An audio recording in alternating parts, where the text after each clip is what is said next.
Music, we know, speaks to just about every human being on Earth. But what if its power is even greater than we've thought? What if it could be used to communicate with another species?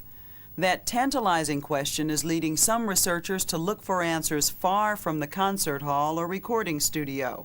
Their search, in fact, is taking them places Beethoven and Mozart could not have imagined, off dry land and into the sea. There, people are using music to try to communicate with the largest creatures on the planet, whales, with a language they may understand.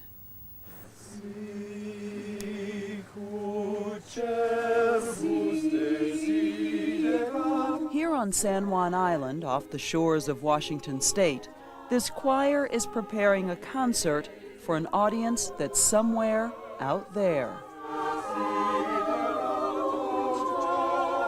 They've come to sing for the orcas, killer whales, who summer in these waters. People come out here and just feel like they really have this connection, you know, this magnificent species of being. And I feel like these are the pandas of the Northwest.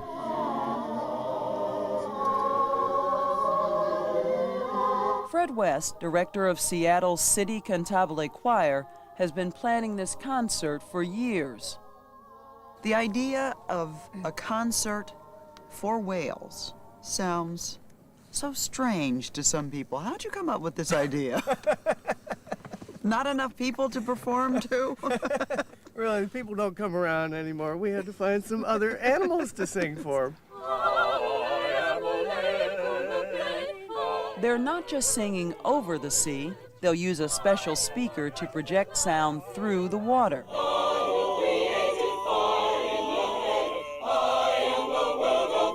In fact, there is scientific reason to believe that music links us to our fellow mammals, the whales.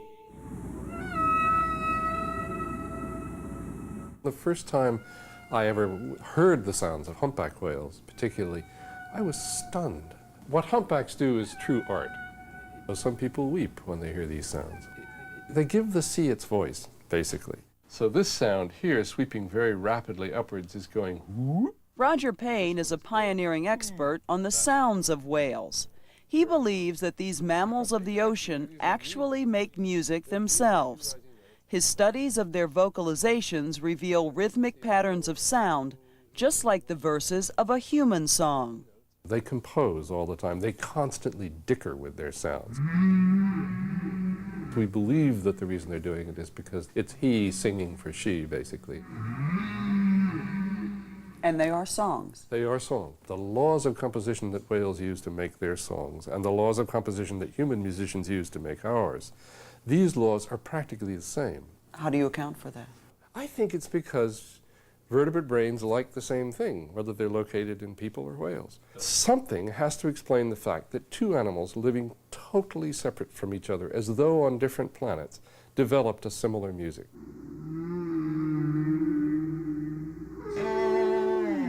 An amateur musician, Payne has taken their songs and translated them into human music. Here's an example that was the one that we used to create a song we called Humphrey's Blues.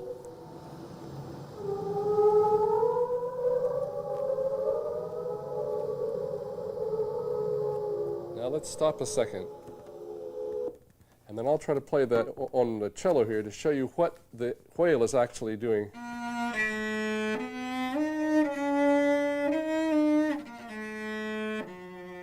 Now that's the phrase. And now if we put that phrase in again and give it to an organ and let the organ start to play it, you'll start to hear how we use that phrase to turn it into a piece.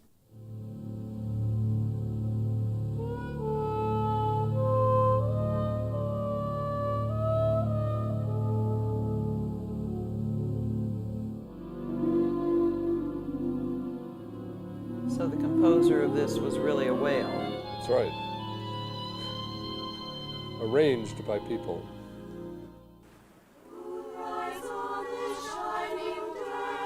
The idea that music is a bond between our species is what led Fred West to plan his concert for whales.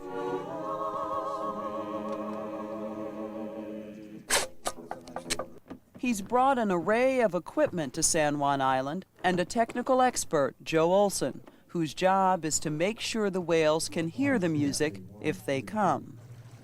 That special underwater speaker will broadcast the sound of the choir, but there's no telling if the orcas will be in hearing range. They cover a large territory in the San Juan Islands, mating, feeding, and talking. What equipment do you use to listen? listen? This is it, this hydrophone right here. Okay, the sound. This is an underwater microphone. Underwater microphone. And you just drop it in the water. As the choir did a run-through before the concert, a group of orcas actually showed up. Just to the right of the kayaks, right by the kayaks. There is at least anecdotal evidence that the sound of our music piques the whales' curiosity, like last year when the choir tried singing from a boat. They circled the boat. They were going one direction, and they came back. Now, what do you say to people who say, Fred, come on? You're saying to the whales stopped and listened? Come on. Well, you see, I'm not out here doing exhaustive scientific research. You know, we're here really as artists and musicians, and we're happy to receive what we get. There's another musician from the Northwest who plays to whales. Jim Nollman also thinks he's receiving a response from the orcas. I want the orcas to come in, so I have to leave holes. And they respond to that? And if they come in at the right time, I get the idea if they do it more than... There's the whales.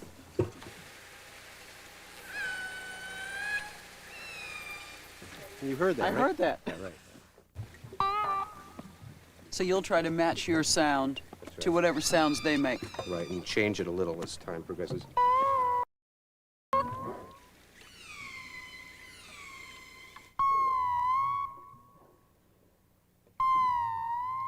Nollman compares these musical moments with the whales to jazz improvisations, jam sessions. All right. They get it. The groove is not a human invention. It goes across species. Well, I love the fact that somebody's out there trying it, and I wish them power.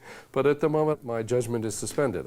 I don't believe it at the moment. You don't believe that they come because No. someone is singing to them? I think that they come because they might hear the motor of the boat, or that they were passing that way anyway. I feel like what the whales get from human beings is mostly our industrial sound. What they know of us is our boat engines. You know, if we as artists can offer some creative spark to the inquiry about our natural world, you know, we should offer that up. I just don't think we have all the time in the world anymore. And apparently we don't. The population of orcas that summer in Puget Sound around San Juan Island is getting smaller every year. It's a candidate for the endangered species list. Last winter, J-Pod, one of the families of orcas that travel through the area, lost a young male, whom local scientists named Everett. The concert has been dedicated to his memory.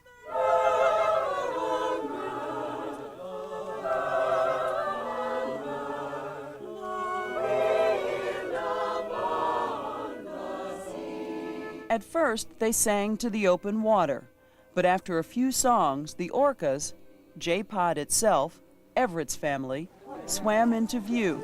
We're just gonna watch for a minute.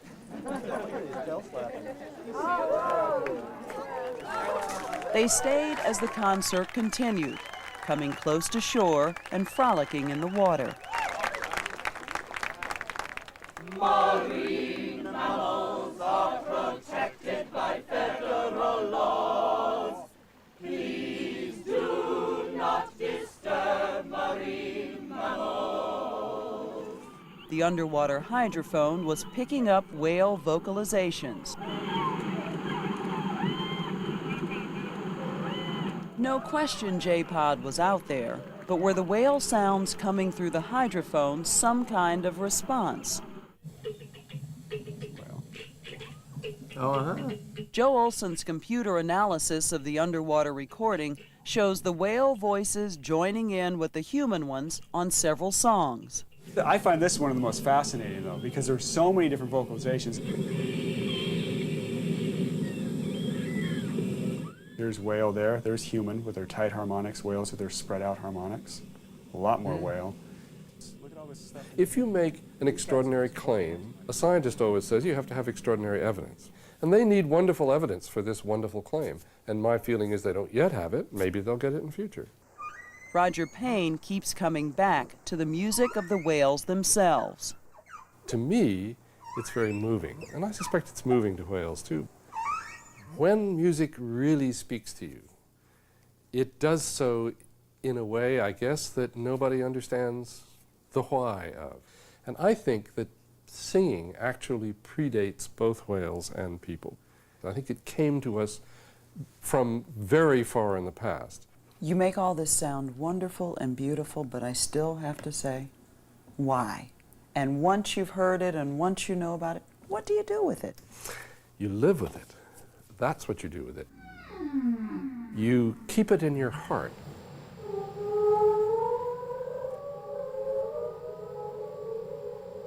Just the fact that whales showed up for a concert of human music is enough for Fred West. They may have been hundreds of miles from there, but they came by as if they had read the invitation. You know, they came by as if they were on cue in their own opera.